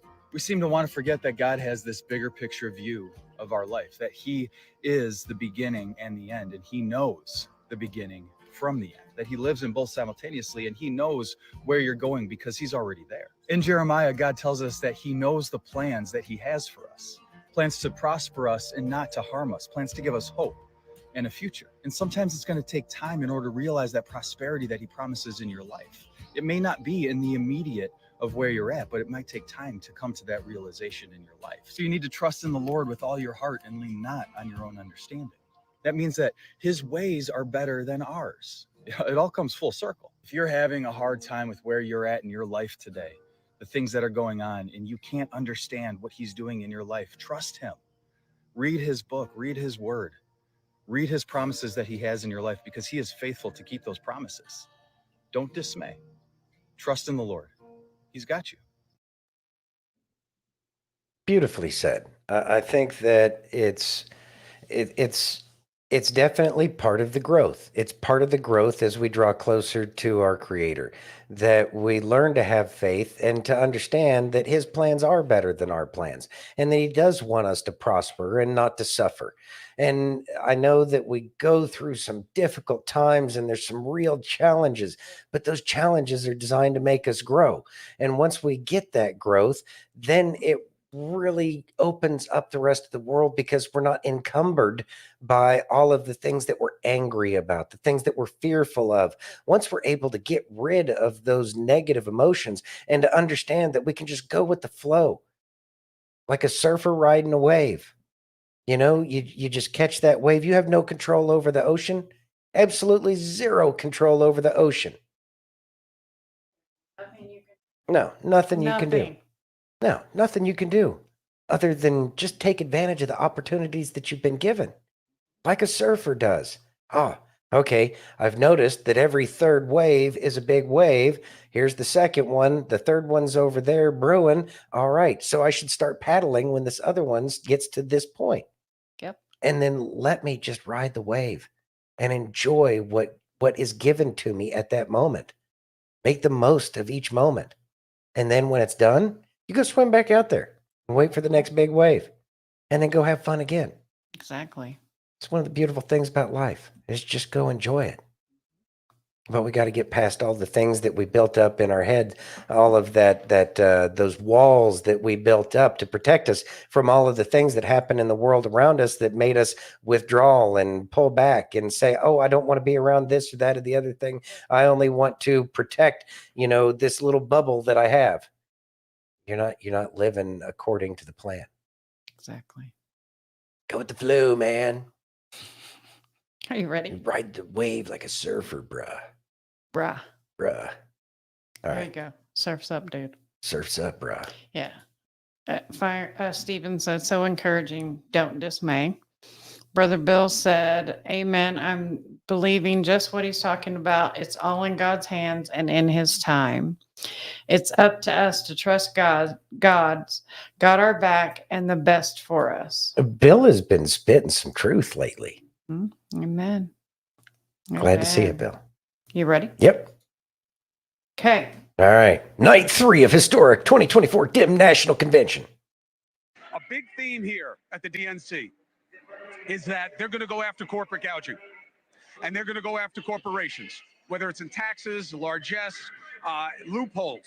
The RNC, we heard the same thing. They're going after the elites, the two sets of rules. Let me reveal a reality to you that has to be spoken to here, okay? These are the soldiers.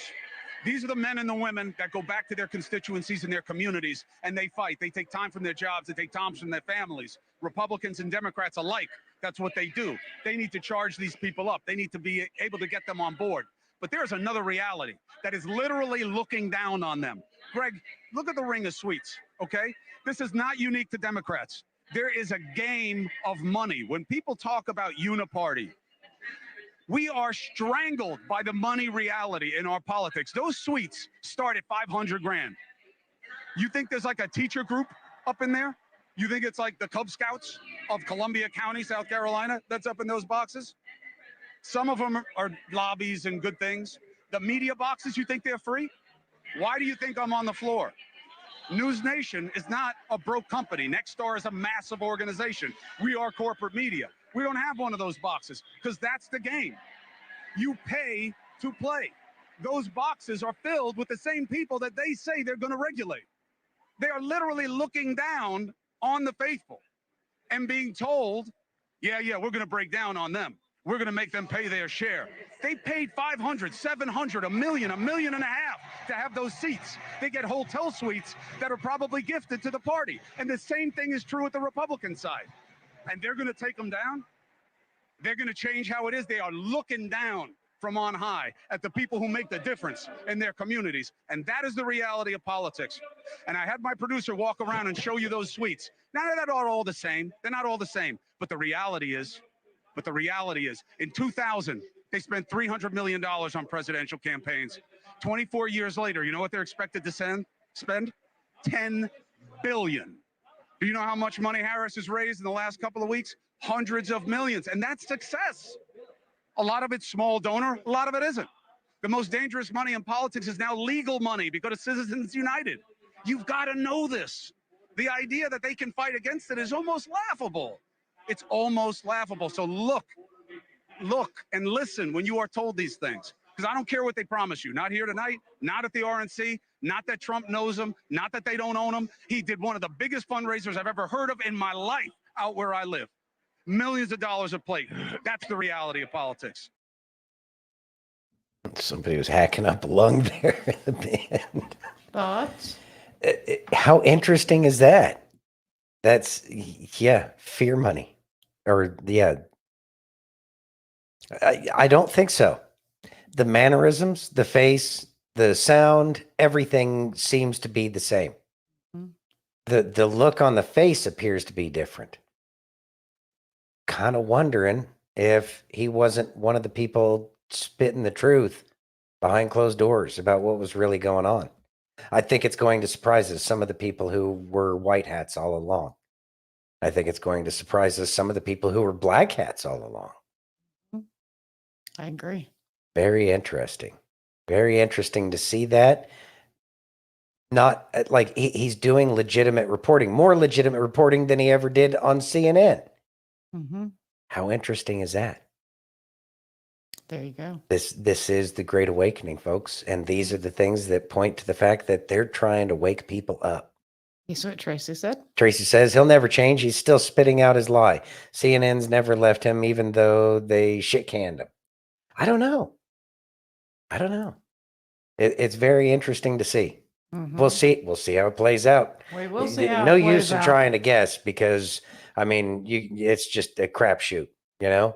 She says she watched his channel. He lies out his butthole. Oh, does he? Okay. Well, you never know. Mm-hmm. Anyways, it was good to see. If nothing else, he was waking some people up. Mm-hmm.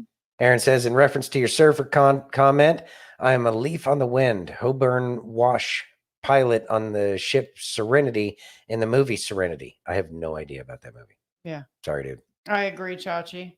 He's playing a role right now. I think he is playing a role. Mm-hmm. Can't scare him off too soon. Yeah, because he went on Tucker and he was spitting some facts then. Mm-hmm. See, the thing is you can't make a complete 180 and keep that the whole time and still expect to see the people who followed you around. Mm-hmm. And so I think that it's kind of, how do you boil a frog?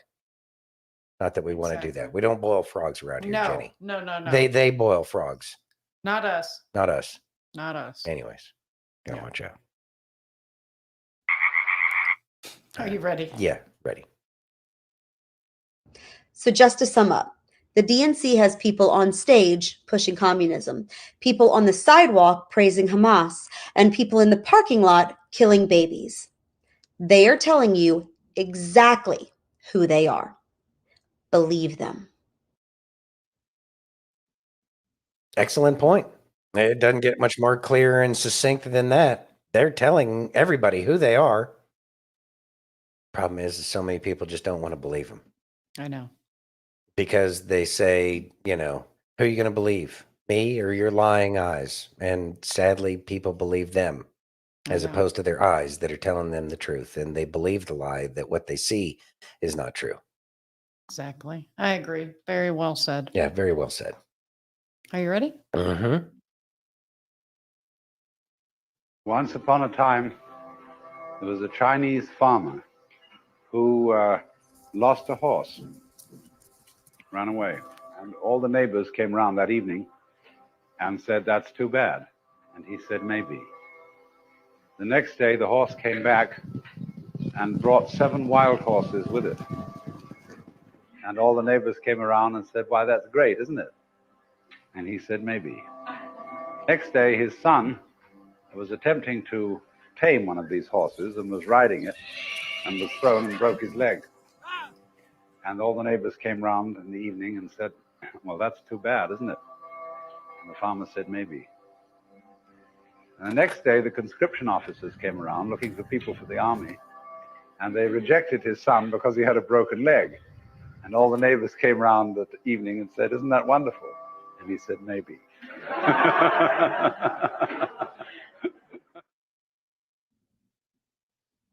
All right, Santino. There's a lot of wisdom in that, maybe. And I think that that's one of the places that we're supposed to be getting to, is that maybe. Things may initially look good. They may initially look bad, but we never know what it's going to look like in the end. All we can do is continue to travel the path continue our journey down the path that we're on and recognize that there's going to be various things that happen. There'll be things that don't happen. Who knows? We don't know why they happen or how it's going to happen. It's not for us. What we're supposed to do is be in that moment. And I think that little story reflects the concept of where we're supposed to be within our heart and our head. Maybe it's good. Maybe it's bad. We'll see. Talk about being absolutely in the moment. Yes, you may have fear that your kid broke their leg. Yes, you may have excitement that, you got a whole bunch of 7 free horses all of a sudden, right? But that doesn't mean that it's going to always be that way, nor does it mean that it's going to be a good thing. And things that look like they may be bad may end up being good in the end. You never know. All we can say is stay in the present moment and recognize and feel the emotions that you feel. And not trying to say that you're going to be an emotionless robot or anything. But what I am saying is don't get too wrapped up in the moment. Enjoy the moment, but don't let that moment consume you. Yeah. And the best way to do that is go back to the maybe. Whatever will be, will be. Anyways, seasoning? Nope. Nope. That was perfect. All right. Thank you very much. That was perfect. All right. Anyways, Johnny Cash is better. All right. Thank you all for joining us this week. We really do appreciate each and every one of you showing up. It's a lot of fun. And we'd like to thank all of you on Facebook, YouTube, Twitch, X, Rumble, and pill.net. And if you haven't already, please give us that virtual hug. If you're over on Rumble or YouTube, hit that thumbs up. If you're over on Pill, take that red pill. If you're over on X, smash that heart. And we will miss you guys. And we can't wait for Monday. We'll see y'all on Monday. We love you all. Have a great weekend. God bless each and every one of you, and be safe.